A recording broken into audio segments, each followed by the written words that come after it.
రావణపుత్రులు దేవాంతక నరాంతక అతికాయ త్రిశూరులు ఆయనకి ప్రదక్షిణం చేసి ఆశీర్వాదనం పొందారు. వారు సాగుతుంటే వారి వెంట మత్తుడు ఉన్మత్తుడు అనే రావణ సోదరులు తోడు వెళ్ళారు.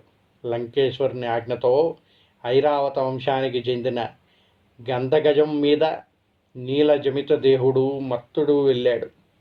ఆయుధ సంపన్నమై రథం మీద త్రిశూరుడు, అతి విశాల రథం మీద చవకాలనువునుడు, మేరుపర్వత దేహుడు అతికాయుడు, శ్వేత బ్రాణదృశ్య అశ్వం మీద నరాంతకుడు, ప్రసాయదారి అయి రాగదేవాంతకుడు, పరమ ఉన్మత్తుడు గద ధరించి వచ్చారు.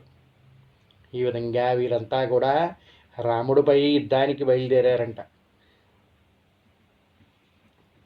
రావణనందనులు రాముణ్ణి కూల్చి మీ పాదాల దగ్గర తీసుకొచ్చి పడేస్తామని చెప్తూ వీరా